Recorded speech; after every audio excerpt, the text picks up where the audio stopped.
Well, welcome back to our library studio after a good, long, and restful weekend of translating and interpreting the testimony of Yahweh. It's good to be back with you. We're going to return to our continuing story of the last word picture.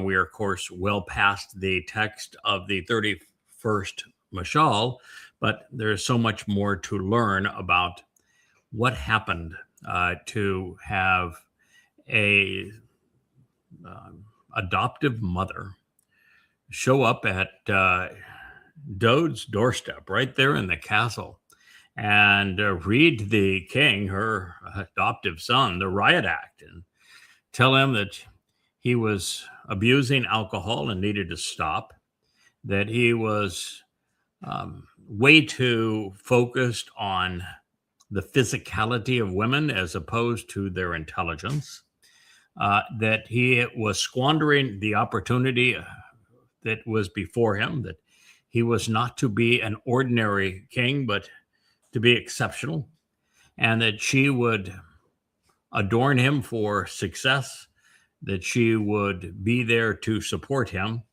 And through that process, we say, well, who in the world was this person? We find out it's the person that Yahweh and Dode designate as the Amma, Yahweh's Amma, the productive mother. Dode would say of this that she is the most amazing of women and that she is Ashar, which is beneficial and offers blessings as a result of all she has to contribute. And we were reading that and saying, who in the world could have visited with Dode under these circumstances? And we read what God had to say about the Amma and how it progressed through Ruth, who was particularly important in Leah's, my wife's, relationship with Yahweh. It brought us together, actually, some 18 years ago. And that, and I'm naming her Leah, we find out that Leah announces that she's the Amma. And now we're dealing with how in the world is this possible? And the answer became fairly simple and yet exceedingly profound. And that is that God has souls, that nephesh, that he has encountered along the experience with human, that began 6,000 years ago in the garden, were the first humans, but the first humans given an Salma, and therefore able to relate to Yahweh.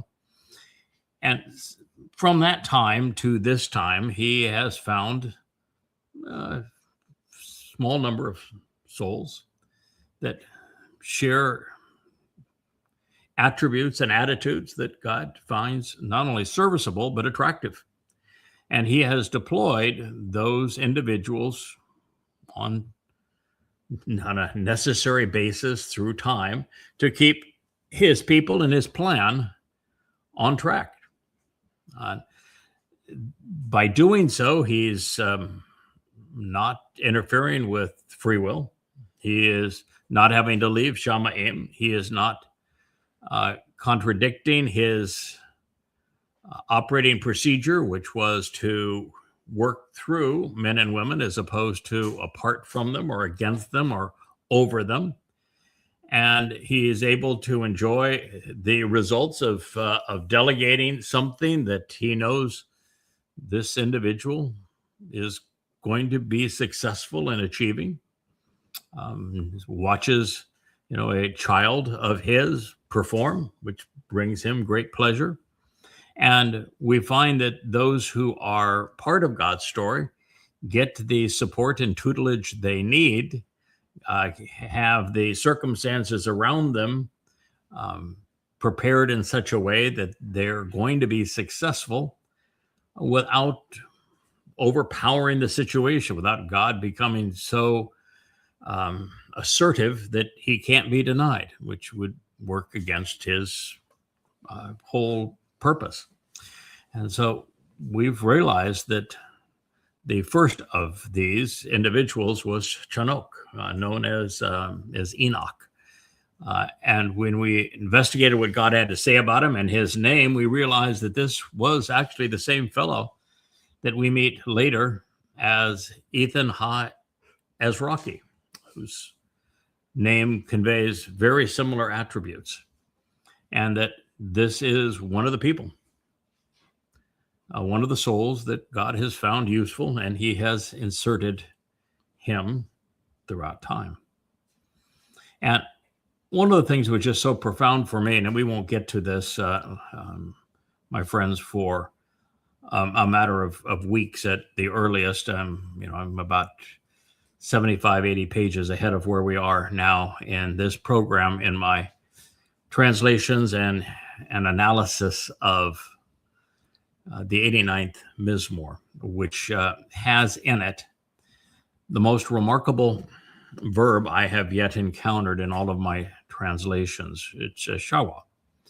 And what it says in the context that it was revealed is that God can remain in Shamaim and can deploy a soul of his choosing, one that he has previously tested, such that that individual is properly equipped and suitably similar to God from an attitudinal point of view, that they are assured of accomplishing the mission in support of a person or situation that God views as vital.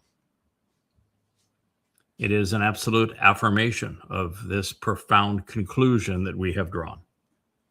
And in that same statement, by the way, in the 89th Mizmor, which again we will review in due time, even though it'll be at least the fifth time we've been through it, is part of the Yahweh blog in the last year. I've always loved it. It's been my favorite, and it's the answer to almost everything, but I had never previously thought it would be this personal, and it now is.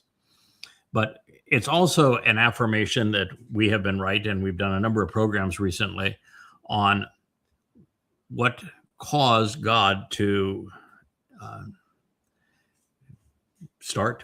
initiate the fall of man, and why we were booted out of the garden and given the 6,000 year opportunity to get our act together and do the three things God was looking for, and why we are being asked to escort a mortal remnant of Israel, after purging them of all traces of religion and politics, back into the conditions of the garden on Sukkah in 2033, so that they can demonstrate that they can do the three things that God is desiring of us.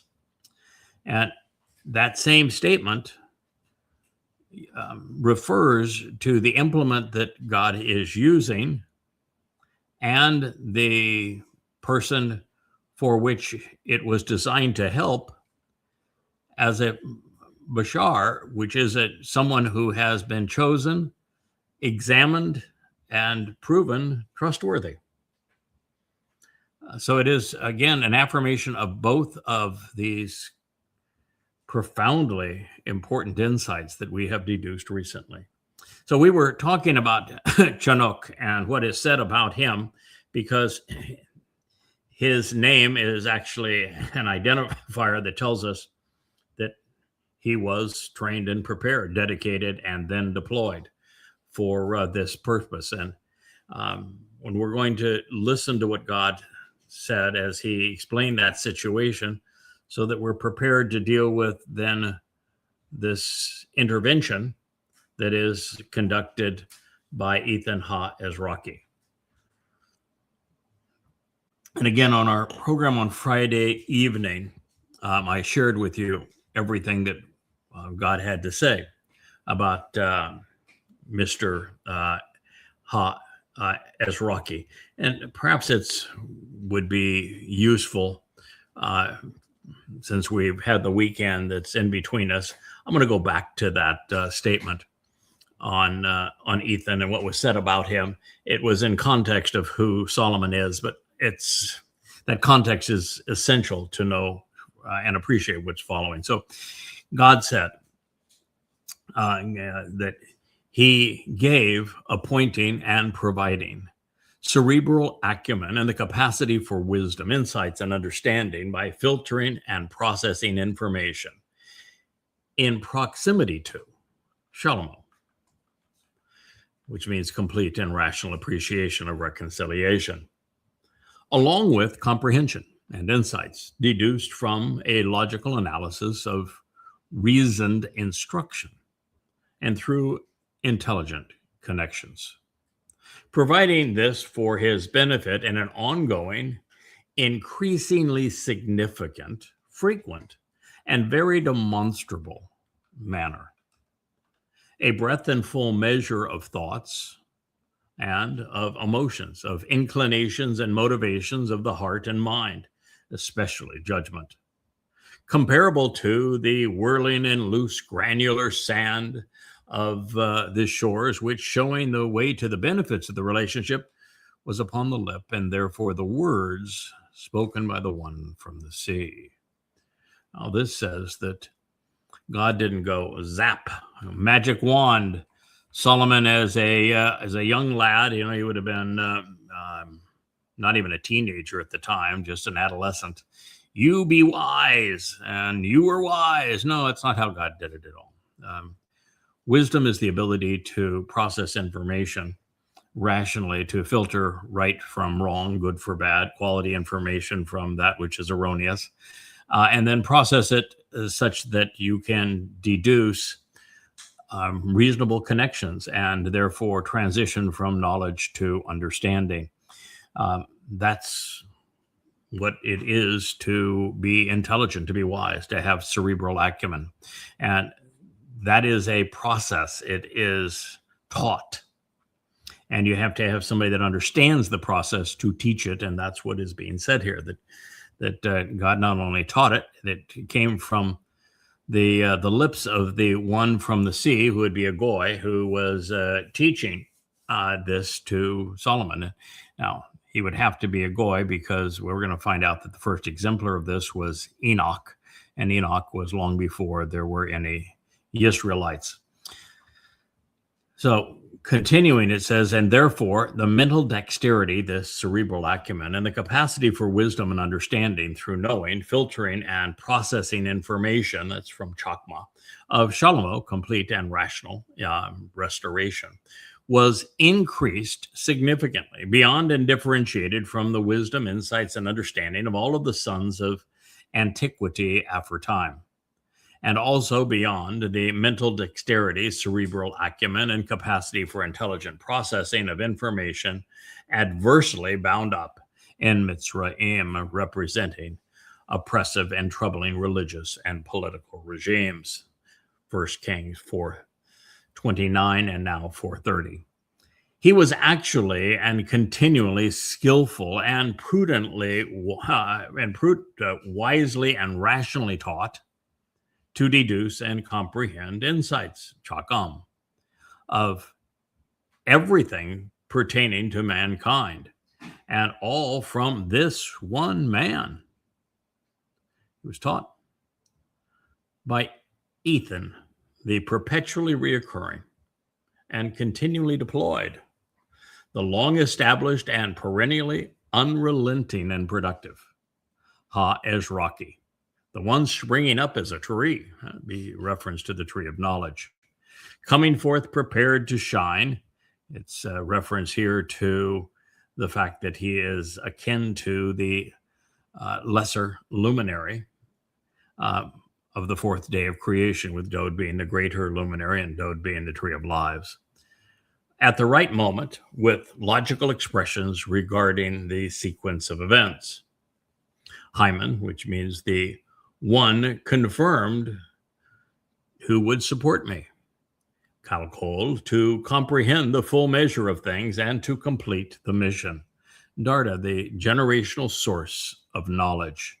The offspring, Makol, brought forth to question the twisting and anguishing travail of men.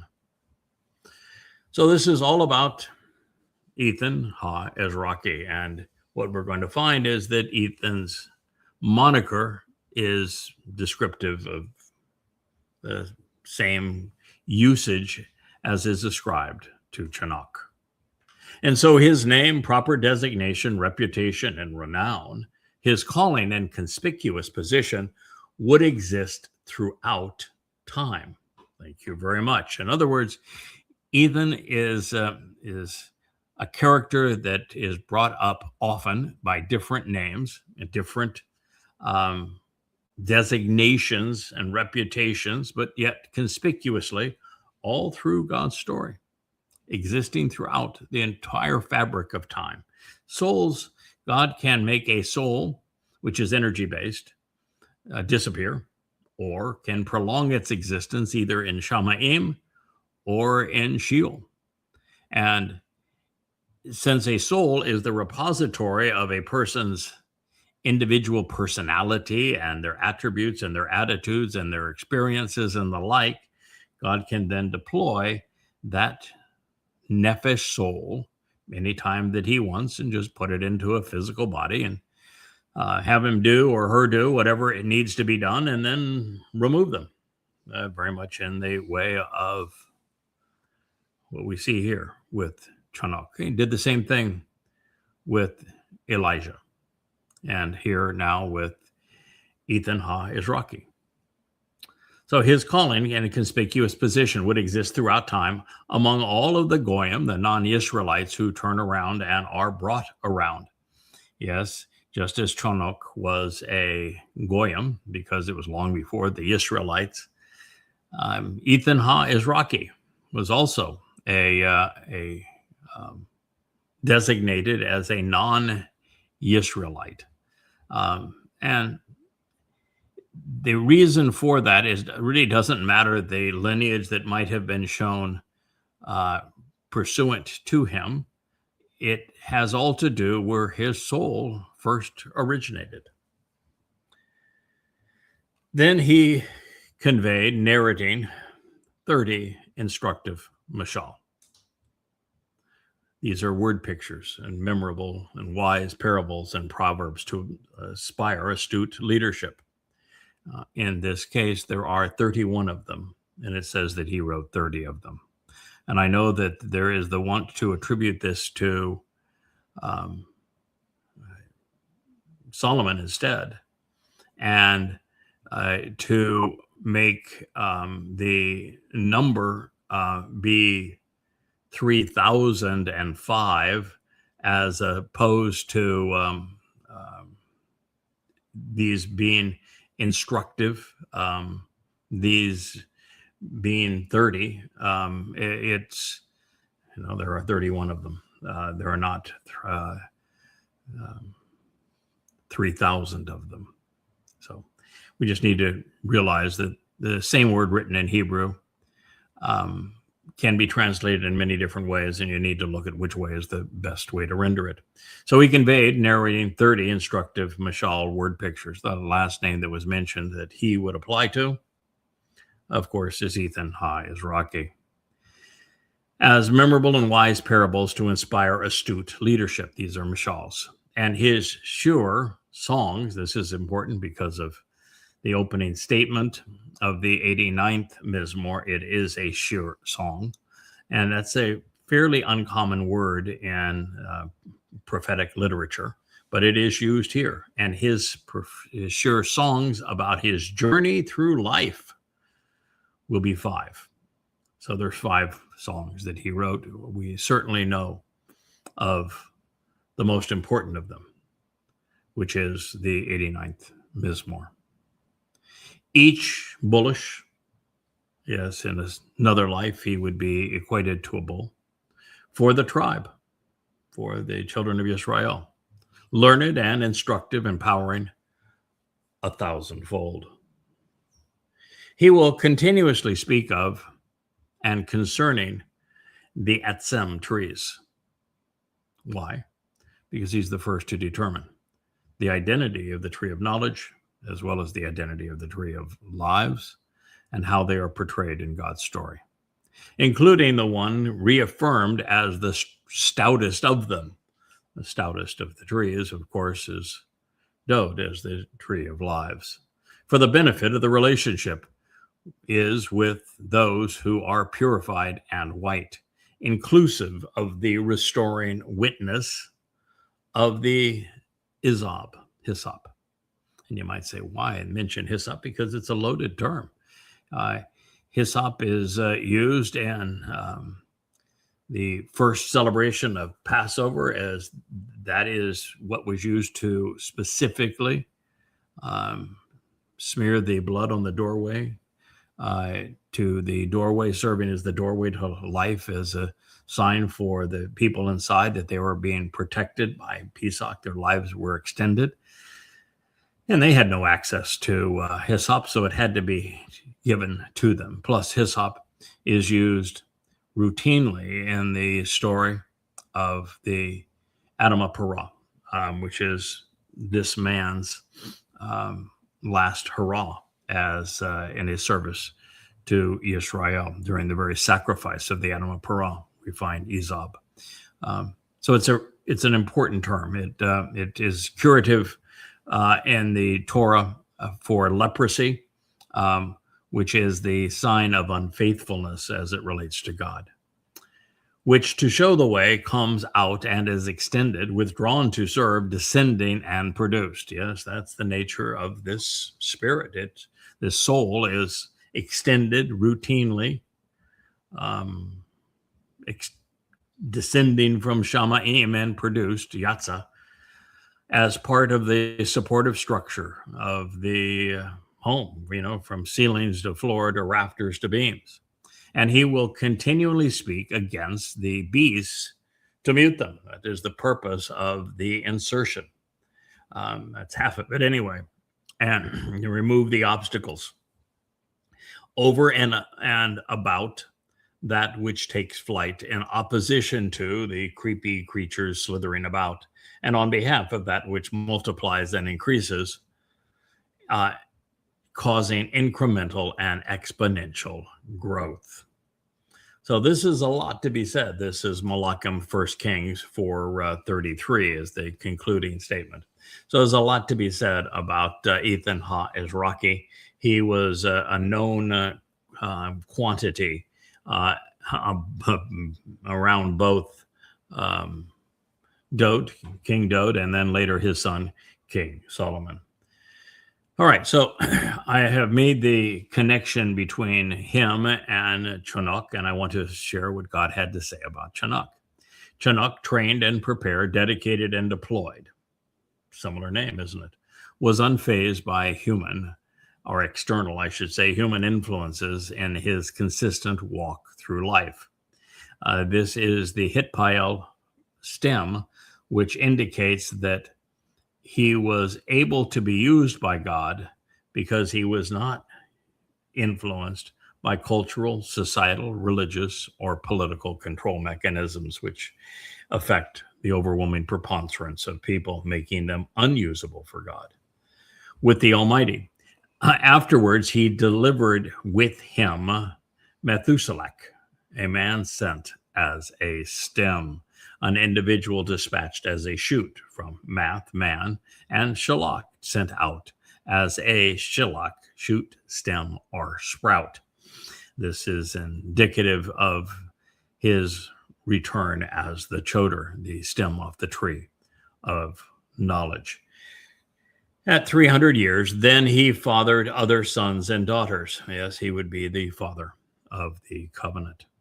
All of the days of Chinook, trained and dedicated as well as deployed, were and will be 365 years. So Chinook, trained and prepared, dedicated and deployed, unfazed by external societal influences, consistently walked, traveling through life with the Almighty. And then there was nothing of him, because God grasped hold of him at that moment and obtained him for a period of time. That is Barishith 5:22 through 24. Now, the plan that God has hinted at, and I think fairly overtly, by his presentation of Ethan Ha-Ezraki and now of Chinook, is quite genius. God can infuse any situation whatsoever to influence or incentivize, even protect his plan or people as needed to keep everything moving forward without ever violating free will or cause and effect. Every insertion becomes a teaching opportunity. He continues to work with us and through us rather than overpowering the circumstances or against us. Moshe, Dode, Shalomo, and Yeshaya could speak confidently about the Nakar, for example, this observant foreigner, and the Amma, the productive mother that is his wife, because, well, they had witnessed them in action. Now, as a result, it has become apparent to me that I am actually the one telling Dode who he is and what he would accomplish following his encounter with Yahweh's Amma in the final word picture. In fact, I think I'm the narrator, I should say, singing my wife's praises in Mashal 31, and that I followed her meeting with my own and presented the 89th Mizmor. And I think as we get into it, you'll find that that conclusion is exceedingly well evidenced. Now, of course, you're free to disagree, but prior to me putting all of the clues together to form and frame Yahweh's portrait of his son, no one on earth was aware of any of this. And nothing is more important pursuant to the reconciliation of mankind with God. Based upon my unique understanding of it and love for Dode, for Yahweh, of course, and for the 89th Psalm, I am now certain that Yahweh reinserted me for this purpose and for me to now record it and then share what we discussed. As Yada, I am the Nakar, the observant foreigner of Devarim 29 in the Torah, who Moshe revealed would arrive to oppose the religiosity of Israel as the final messenger to his people. He foretold that I would come as the world returns to the conditions of Sodom, and the world is scorched, likely in nuclear holocaust as a result. So in this regard, it is especially relevant to recognize that Yahweh himself foretold. And this reads, Yahweh will disassociate from him, excluding and dismissing him, he's speaking of Israel, withdrawing from him, as a result of his troubling depravity and oppression, his twisted perversions and malignant corruptions from every association, clan, and tribe of Israel, in accordance with all of the agreed upon mutually binding promises of the covenant that were indelibly written in the scroll of the Torah. That was Devarim, Deuteronomy 29:21. I'm sharing it with you because it leads to the arrival of, prophetically, of the Nakar. And he was needed to be inserted to resolve these problems in Israel, because Israel is exactly this way now, belligerent. Yahweh withdrew. He is not currently protecting. He is not engaged with Israel because he can't be. There's no one who is responsive to him. They have erased his name. They've written him out of their lives. They've replaced his Torah with the Talmud. They've replaced his desire to defend them with their IDF. So he is withdrawal. And his withdrawal is because of their troubling depravity, their oppression, their twisted perversions, their malignant corruptions. And it's from every tribe, every clan of Israel without exception. And it's because they welched on the deal. They have violated the terms of the covenant and of the Torah. So it says then, the last generation, will finally answer. They will finally respond, making a profession and a promise. Your descendants, led among the correct path to receive the benefits of the relationship, will rise, and they will take a stand such that they are established. During a time quite distant from yours, Moshe said, because Ha-Nakri, the observant foreigner, the discerning individual who will pay close attention, carefully examining and thoughtfully considering the evidence, so as to recognize and acknowledge all of this man, unrelated by ethnicity, who will come to perceive and respect what he discovers. It's from Nakar. To recognize and acknowledge, to know and to regard that which he discovers through exploring, observing, and listening. He's going to arrive. He will come from a faraway place at a distant time. Sounds very much like the reinsertion of Chanukh, doesn't it? Sounds very much like God's going to re-enable Ethan Hajraki. The knocker is for now. And it's just astonishing. I keep on coming to this all the time, that the whole religion was based upon a myth that God was foretelling about a Savior Messiah. And the basis of Judaism now and the basis of Christianity. And really, there's no such prophecies. But there are many, many prophecies regarding this Nakri, whether it's the Nakar or Nakri, same individual, this observant foreigner. They're all over the place, beginning in the Torah. There's no mention of a coming Messiah in the Torah. But there is of the Nakri. And when you turn to the most prophetic of books, there's lots of mentions of Dod, but every bit as much of the Nakar. And it talks about this man that's the same one as Obed-Edom, this Ethan Hajraki individual that's going to save many. And it speaks of the Choder arriving also at this time. And yet, with all of these prophecies, and there are so many hundreds of them, I think the number is probably well past 1,000. Profoundly important prophecies. No one is looking for this individual. And they're looking for a mythical individual that does not exist.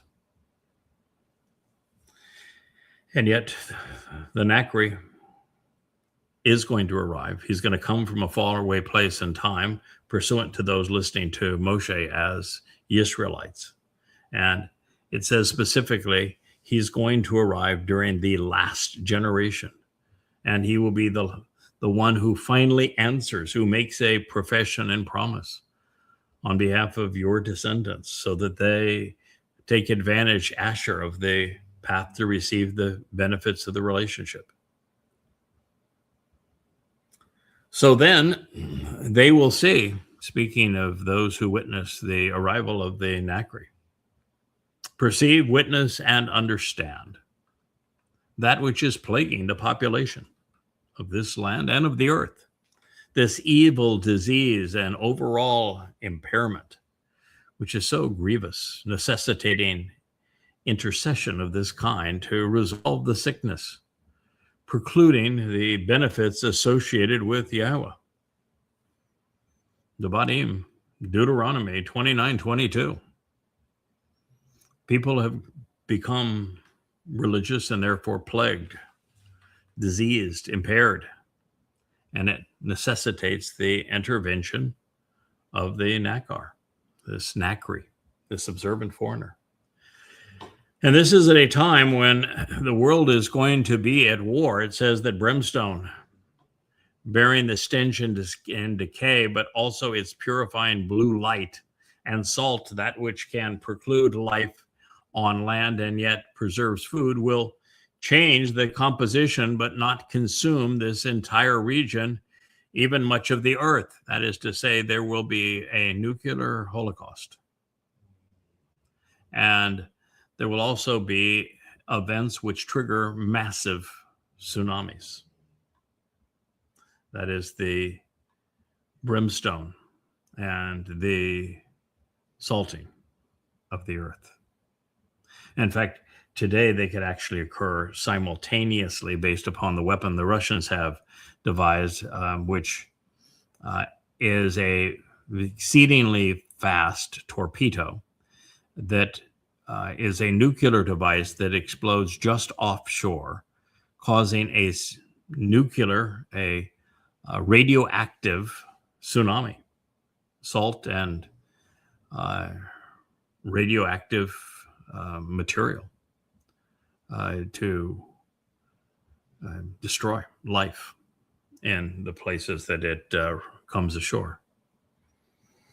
He says, nothing will be sown, no seeds dispersed or planted, and nothing harvested, such that nothing will sprout and grow. We're just now 90 days away from the time of Israel's troubles, and it is going to be progressively more difficult to grow food and to produce a harvest. But God's really not talking about crops at this point. He's talking about souls. And what he's saying is that during this time, it is going to be very rare that someone is harvested. As a matter of fact, that the Shabuah harvest, I think, will be very few, and it precedes this time of trouble. And the Teruah gleaning, which will be fewer still, follows it. And God's just saying it's going to be really sparse out there. And along with all of this, and by the way, that's okay. We're not looking for quantity. We're looking for quality. God's not ever been interested in trying to save everybody or even a majority of people, but of allowing us to demonstrate that we're worthy of spending an eternity with him and being elevated past the fourth, fifth, sixth, and into the seventh dimension. So along with all of this, vegetation will no longer rise. That's speaking of like the mature grain that would be harvested for Shabuah. Similar to the destruction of Sodom, scorched, and Amorah, manipulative and tyrannical. He's saying that the politics and the religiosity of the earth are going to be very similar to what was witnessed and described in Sodom and Amorah. And when you consider the current president of the United States, that's exactly what we're witnessing, isn't it? And it says, of the Amma, the reddish ground, and the Saboyim, the swelling of the adulteress with Yahweh, destroyed his resentment and in his hostility. So there will be those that Yahweh does away with at this time. The adulteress is gone. God's has resentment. He has hostility towards not only the tremendous religiosity and politics and conspiracy and anti-Semitism and violence of the Goyim, but also among his people. They're so religious. The stench of religion just permeates them to the point that they don't even want to differentiate between Judaism and being Jewish. And they don't even know that the correct term is Yahud. Then the Gentiles, every ethnicity, will question, for what reason has Yahweh acted in this manner towards this country? What caused this intense animosity, this great antagonism? Boy, with the likes of the influencers that exist today, you can see them wagging the finger at Israel, can't you? Moreover, they will say, regarding the way to the relationship, they neither neglected or they rejected the covenant. That's true with most Yehudim and Israelites, Jews, with Yahweh, the God of their fathers, which to lead them to the benefits of the relationship he will establish with them, by him bringing them out of the realm of the crucibles of oppression. Devarim 29:25. And God is going to withdraw his people from the religious and political corners of the world and bring them back into Israel. And he is on record saying he's going to reestablish his covenant with his people. We can count on this occurring. So they have pursued and served other gods. That is the nature of Judaism. The Christians created Christianity. It's certainly the nature of Christianity. And Jews are responsible for Islam, having sold Muhammad their Talmud stories. So they will have pursued and served other gods, in addition to verbally explaining their allegiance to them. Hashem, G-D. He's not Yahweh, I'll tell you that for sure. These are gods whom they were unfamiliar. They did not know. Negating and dividing them, deceiving and dispersing them. There's nothing worse than false gods to drive people away from the actual God. The animosity of Yahweh against this country and region, Israel as it exists today, will bring upon it all of the harmful consequences that were written in this scroll, that be of the Torah. And rather than God protecting Israel over the next 7 years, they're going to endure the onslaught of their religiosity. They're going to endure what they have done to themselves through their rabbis and their politicians. They brought this on themselves. They have only themselves to blame. And it won't be till Teruah in 2033, the 24th of September of 2033, year 6000 Yah, that God's going to intervene and protect that final mortal remnant of his people. Therefore, Yahweh will have uprooted them from their land in frustration, resentment, and consternation, sending them around the world, and in hostile antagonism, as if snapping a twig in anger, as a sign of furious discord, dissension, and disharmony, breaking their branches away in annoyance. He will have thrown them into another land, consistent with this day. Yeah, they would not be residing in the promised land for much of the time between these events, between this speech and the time that it's all reconciled and the Nakar has arrived. The concealed things concerning Yahweh, our God, and the things which are revealed and then discovered and openly known are for us to approach and for our descendants to draw near through the restoring witness of yesterday, today, and tomorrow, so that we may approach by acting upon and engaging in all of the words of this Torah, the source of teaching and guidance. Devarim 29:29.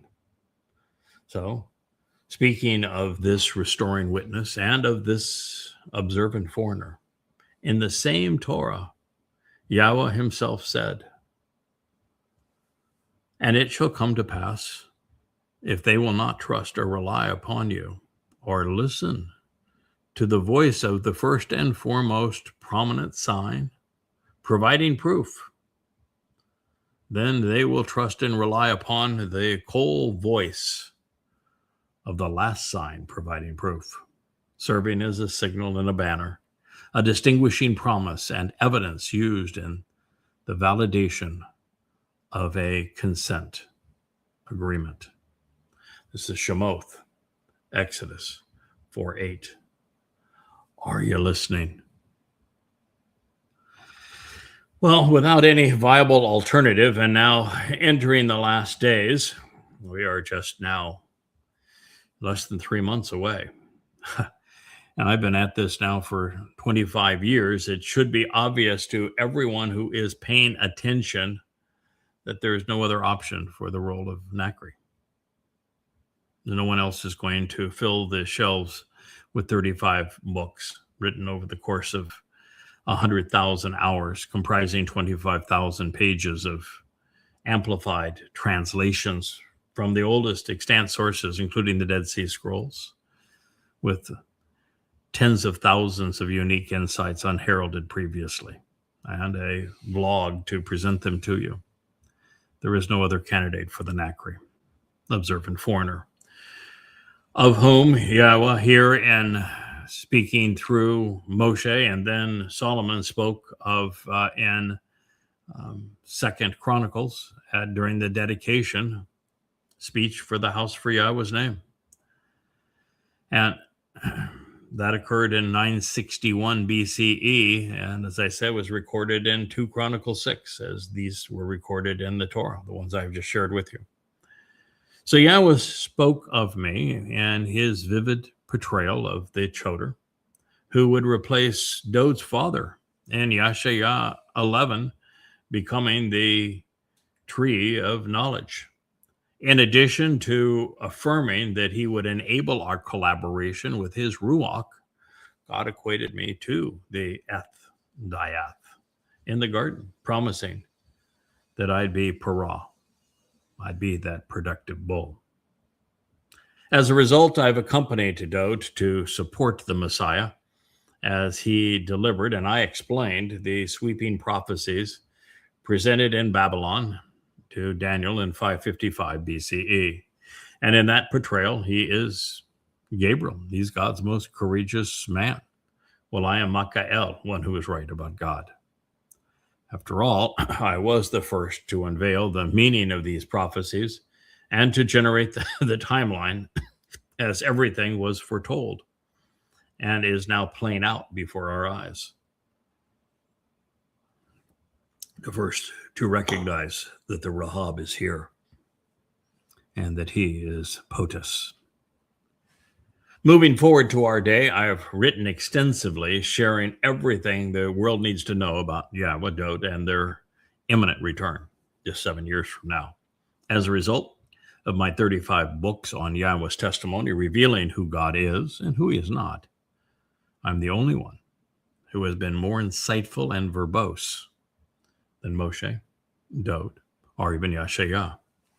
And I'm doing so married to Yahweh's Amma, productive mother. So these are my insights as I have contemplated the prophetic pretext to the last Mashal and the instruction and the introduction that accompanies what I would call Dod's song, which is the 89th Mizmor. So I've come to know who I am. I've accepted it. I know where I have been and where Yahweh intends to go with all of this, and much of it I have shared with you. And I know my wife, who Yahweh confirms is the greatest of women, the mother of his covenant family. Your interpretation of this material, of course, is up to you. My job is to find it, to explain it, and yours is to apply what I have discovered as you see fit. Now, returning to the star attraction, when the most select of us, Dod, deselected himself over the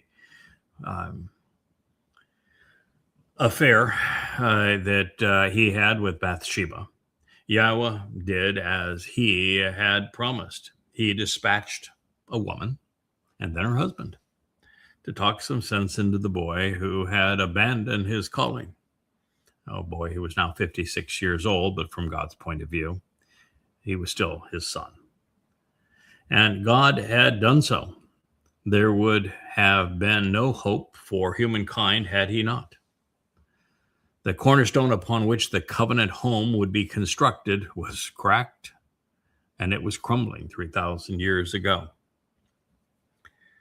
So please consider the gravity of this situation. Billions of men have acted badly, have stolen another's wife.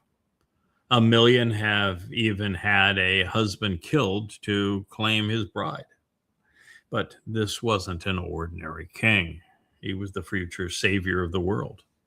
And yet no one knew it at the time, including Dod himself.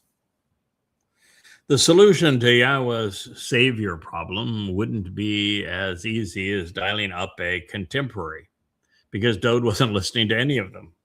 There was no way to prevail at this time because no one on the planet had a clue as to what Dod would achieve to salvage the human experiment.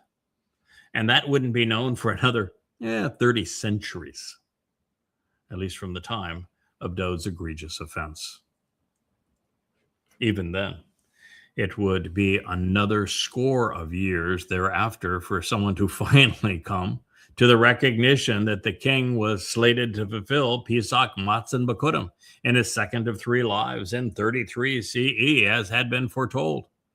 4 years later, this same man had his wife direct his attention to the last mashal, which has opened the floodgates of understanding. So here we are, the subject of an arranged marriage by Yahweh himself, and likely for this express purpose. And now in the shadow of this very day that we celebrated our 8th anniversary, her name was Lisa, but I named her Leah at her request. Not that she requested Leah, but she requested a new name. I chose Leah. She was abandoned by her father at birth.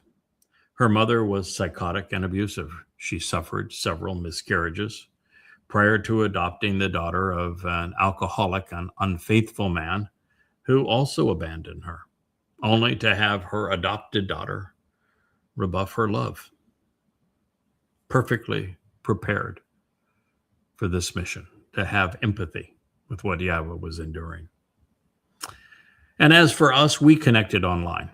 I think I've shared this story with you many times before, and it occurred a decade before we actually met because she was trying to assess why Ruth, Dod's great-grandmother, referred to herself as an Amma, a productive mother.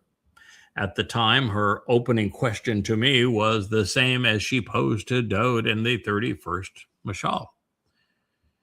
She did so to find out why I was translating the Torah and prophets, because in my books, which were posted online, she noted that I had written extensively about the feminine attributes associated with the Ruach.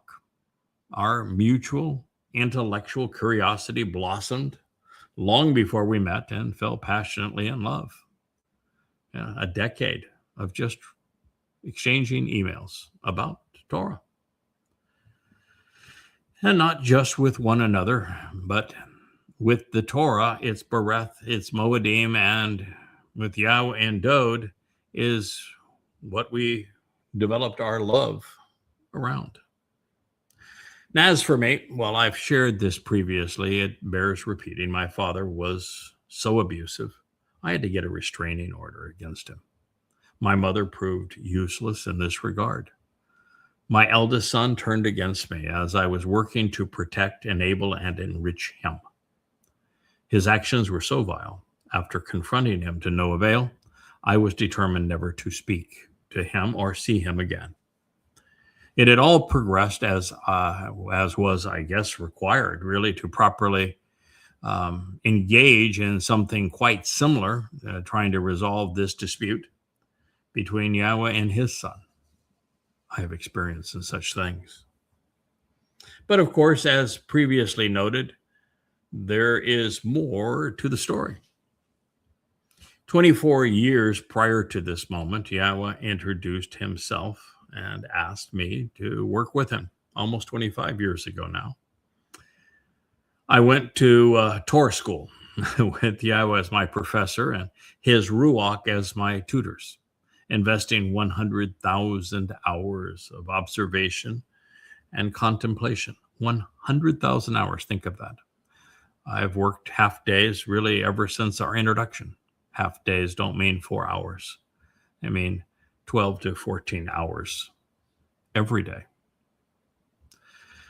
For a decade of that time, Leah was an email away, and for the next 8 years, she was at my side. In sharing what we were learning, we became inseparable, with all of the synergy of an ideal marriage.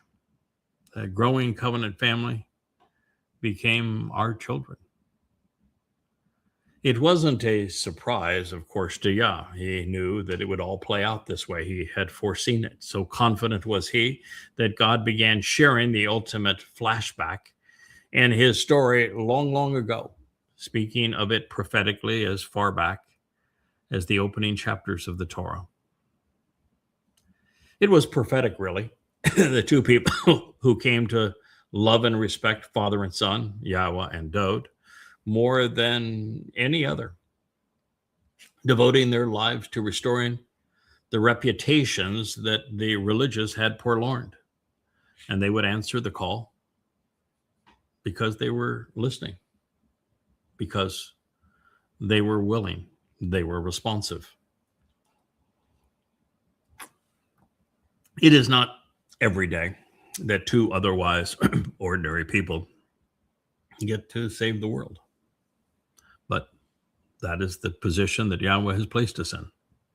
In our service to Father and Son, we have already restored the relationship that Dode had fractured. We read Dode's meltdown in Mizmor 51, then of Leah's response in Mashal 31 to show how we had prevailed. We know the result is manifest in the glorious 116th Psalm, which I've shared on this program. But for it to occur, Dode needed a father too. He needed a dose of tough love with a side of unrelenting judgment, all served with a bouquet of glorious acclaim. And this is what leads us to the 89th Mizmor. Now, while I still think it was my wife's words that ultimately sobered up our intoxicated son, especially when I reinforced them with the 89th Mizmor, he came around and he wrote the 116th Mizmor on the way out of this mess that he had previously made. King Dode would go on to fulfill the Mikre and the Mohadim, just as he had admitted in the 116th song, and as it had been said of him and of his relationship with the lesser luminary, working together, lesser luminary reflecting the sun's brilliance for having done so. Now, I would write what has become the Tree of Knowledge to turn Yisrael's attention to the Tree of Lives.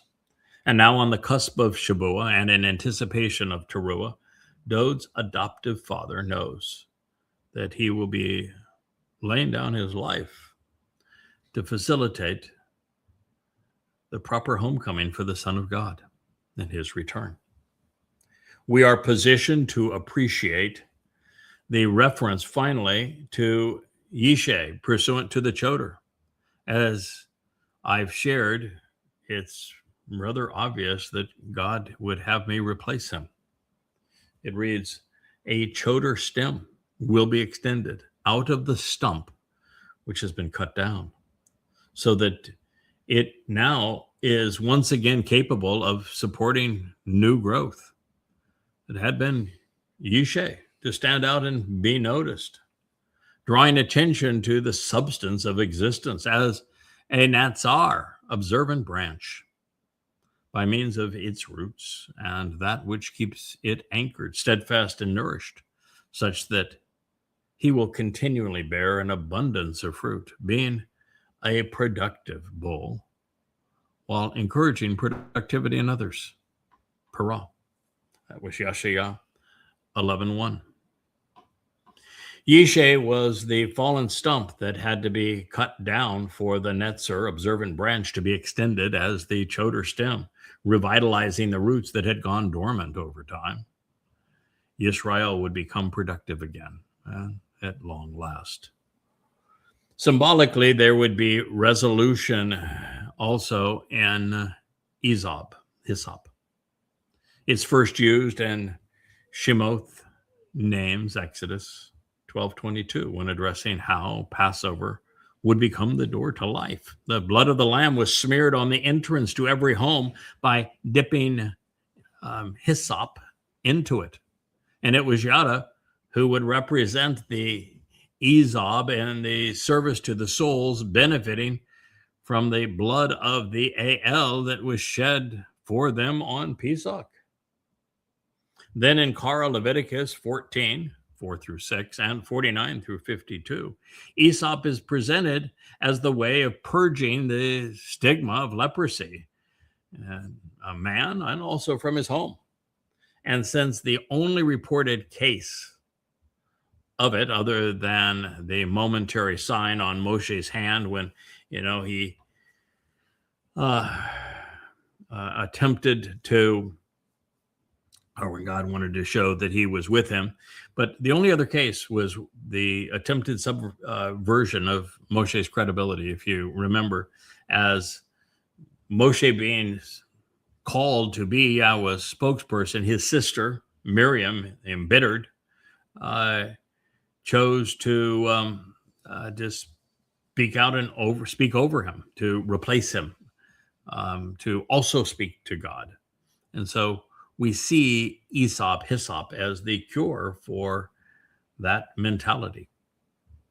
Now, apart from the two aforementioned Torah citations, this one associated with Ethan Ha-Izraki and Malekam, and Dode's defense, or Dode's reference, I should say, and the 51st Mizmor, he used Aesop, and it's deployed an 8th and 9th time, and he used it to say that's going to cause me to appear clean.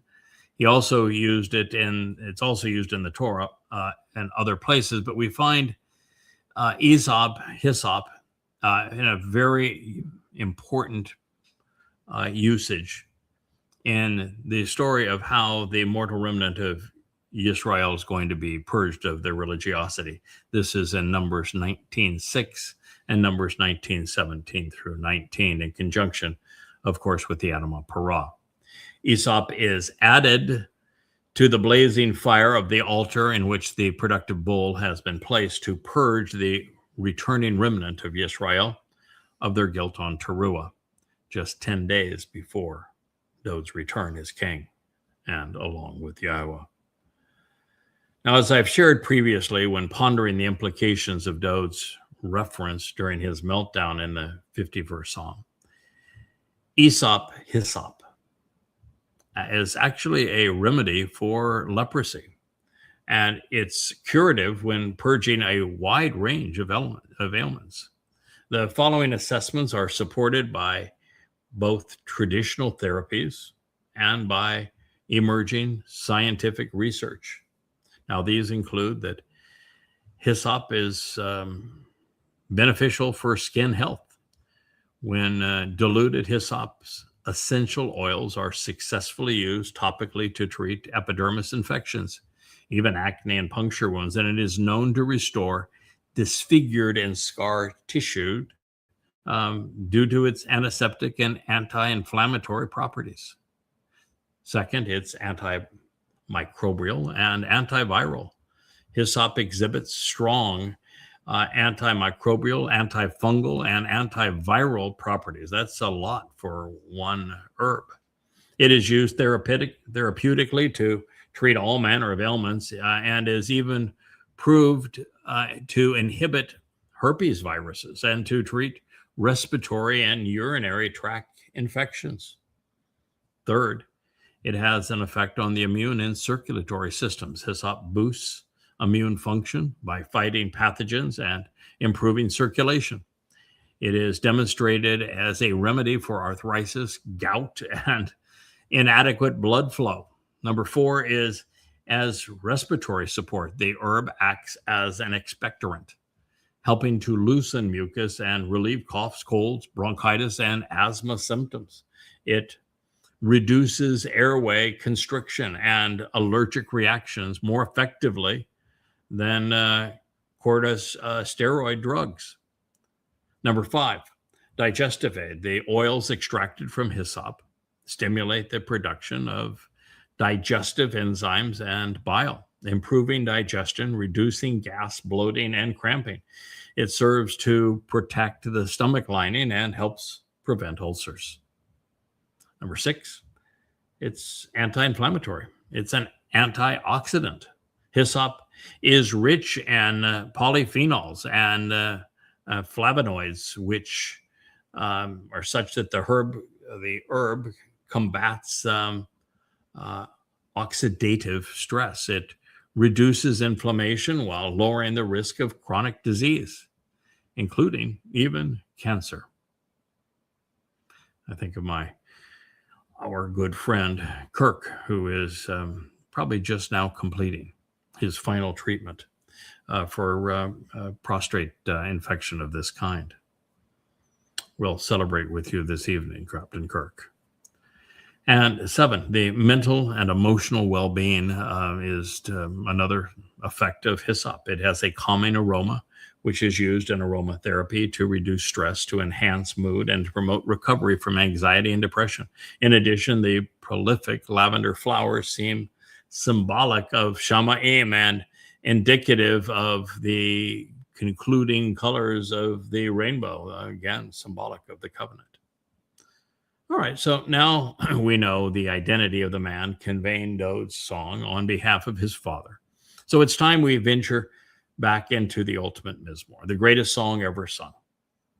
I see it as not only the cornerstone of the covenant, and so does God, by the way, and of Yahweh's home on earth, but also as the keystone of my assigned mission. I think it was inspired and written, well, at least 8 years before the 60th Yobel.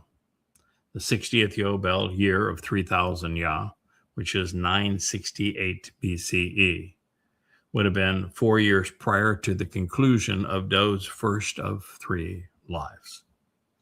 The 89th Psalm is the epitome of divine prose. It's the most important piece of literature, I think, ever written. So this is a Maskal, a portrayal of insights to contemplate and comprehend. It was composed by Ethan, the reoccurring one, who was often deployed. He is Ha-Ezraki, the tree of logical expressions. I'll share this introduction with you, and then since we're already over an hour, we'll conclude today's program and rejoin at the same place tomorrow.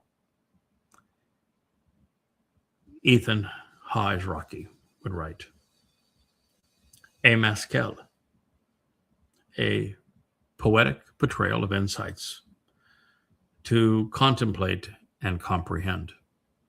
Prudent lyrics written to convey important ideas worthy of thoughtful consideration. Of Ethan, the perpetually reoccurring and resolute, the continually deployed and eternally engaged, the long established and perennially unrelenting and productive one. Ha-Ezraki, the one springing up and coming forth as if he were a tree, prepared to shine on time with logical expressions on the sequence of events.